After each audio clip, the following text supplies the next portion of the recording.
which has caused you to have to look in the mirror and reflect and say, I have growing pains, and I'm a little bit upset about it, but that's why you have to what?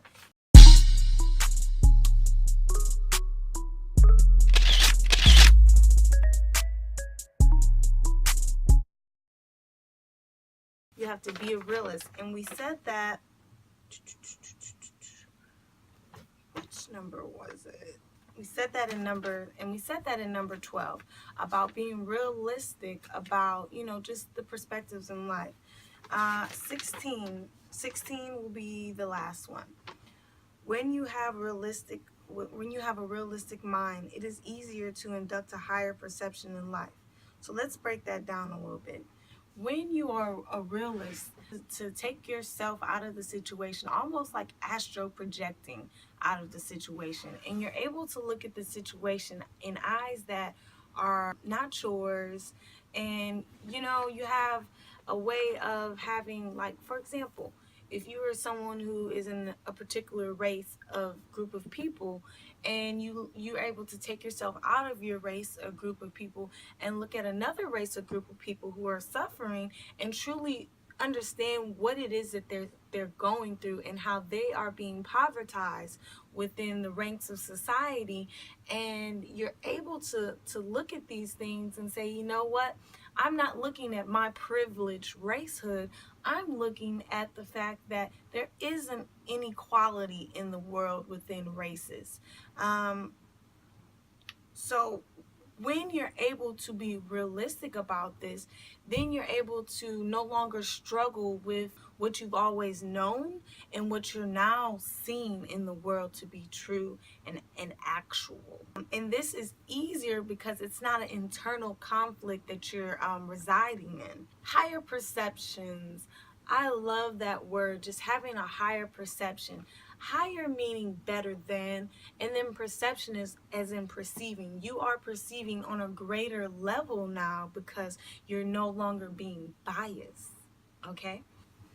Then when you're being forced to have to change your blueprint, you're understanding that, okay, I understand the impermanence of life. I understand that when I created these goals for myself, I wasn't being realistic. You have to be realistic, because if you create an unrealistic goal in the beginning and then you realize, hey, I was one of those people who were too selfish or too selfless, and when I created this goal, I wasn't within my higher self at that time when I made that goal for myself. Now I have to make a whole new goal. Okay, so I wanted to be an attorney, and yeah, I did plan and I did succeed, but for some reason I just didn't pass the bar exam, and I've taken the bar exam 6 times, and now I just don't know what to do with life. Now everything that I've planned is just falling apart. Well, guess what? Just as easy as you created that blueprint in life, you can find another true meaning in life. That there's not only one way for you. A journey is all about the journey. It's not this fly. I'm sorry. The journey is not solely just the destination. Yes, the destination is very vital, but what is more imperative is what you're learning along this journey. Okay, so in making it through your blueprint, what have you learned? You won't be bitter mentally, and you will be prepared. So now that you're able to have a higher self form of thinking, you're able to understand that, you know what?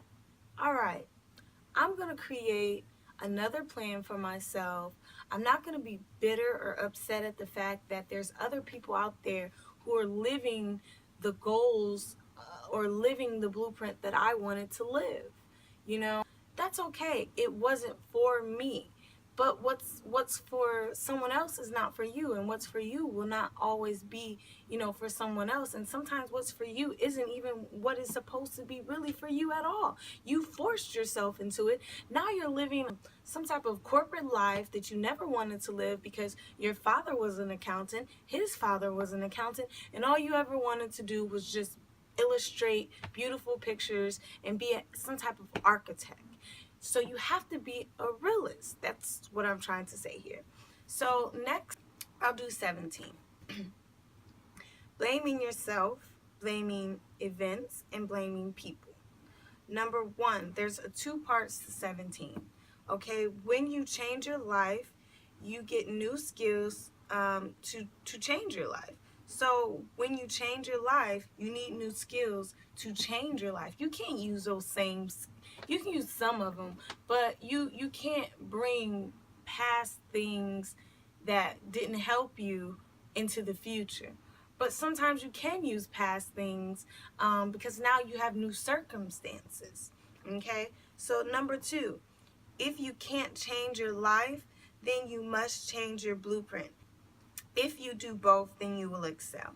So if you change your life, then guess what? You're going to get new skills because you're going to be going through a new hardening situation of growth, of growing pains. Sometimes when you're going through puberty, it really kind of hurts because your body is literally changing. So think of growing pains almost like puberty, but in a evolutional type of state.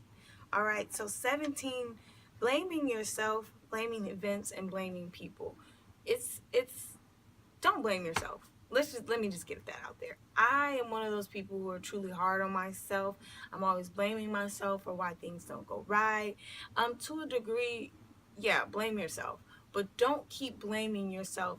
For example, I can't blame myself for my ex treating me the way he did, having me and having another woman. I can't blame myself for that. That's what he chose to do. Only thing that I can blame myself for is being blind and turning my head when all the signs were there, but I chose to put the love that I had for him over the truth, and I wasn't realistic about the blueprint of love that I was forming for us, wanting to grow together, be life partners, be married, have this spiritual life together where we have the higher maker in it, having children, forming a business together, having all this wealth that is not only monetary, and traveling the world. I can't get upset because he didn't want to have the same blueprint as me. What I have to do is just understand that he wasn't for me, and I can't blame myself. I can't cause self-harm to myself because of the fact that we were not aligned and parallel with each other. There's someone out there who will accept him and the behaviors that he exhibits towards them. There's someone out there for me who will treat me the way that I want to be treated, who will take me by the hand, get down on the knee, and pray to our Maker with me, who will go to church with me, who will force me into being a better person, and not in the sense of forcing me to change, but allowing me to see my potential and being there by my side and guiding me into my greatness. Yeah, you got to guide yourself, but sometimes when you have partners, they're supposed to match your energy. This is flawed. When you blame certain events, like I got in a car wreck, and I can't blame, my downtrodden life on my car wreck. I mean, you can, but like for example, with my car wreck, when I was in my car wreck, I was moving to a state, didn't have a job, didn't have money. And as a result, I would always say, man, if I wasn't, I never would have gotten that car wreck. If I was where I was supposed to be, when I was supposed to be, then my face wouldn't have got disfigured the way it was. I can't blame events. I can't blame him. I can't blame myself. I just have to understand that was a coincidence in life, you know? If you can't change your life, then you must change your blueprint. With your current life conditions, if you're unable to change your life, then you absolutely must change your blueprint. If you're in a situation where you're in prison, for example, well, what greatness can you do in prison? I know that sounds like so crazy, but a lot of people, what you can do is you can become closer to to Jesus. You can become closer to the maker. You can speak to other people who are not going to be in life in prison, and you can tell them, hey man, I'm going to be here for the rest of my life. You're not. When you get out, you make the right decisions. You understand? All right, so my name is Angel Savage, and I have just talked to you guys about no, I just lied. My name is Angel Savage, and I just spoke to you guys about 14, 15, and dang. Is that right? Yeah. My name is Angel Savage, and I have just told you guys the steps of finding happiness: 14, 15, 16, and 17. And if you're wondering, all of my steps do tie into each other. So if you're noticing, each one is helping you to approach the next one. So in the next video, you'll be able to see, oh, so when we were on that step, that's what she meant by that. So I just want to say thank you guys so much. I am a lot of bit tired today. I had 2 meetings back to back within 24 hours about success and helping other people with their success goals. So I am truly exhausted, and I have to wake up at 10 o'clock in the morning and work. Well, not wake up, I gotta wake up early to get to work at 10 o'clock. So I just want to say thank you guys so much, and I will talk to you guys later. Goodbye. See you guys later on step 18, 19, and 20, and maybe 21. See ya.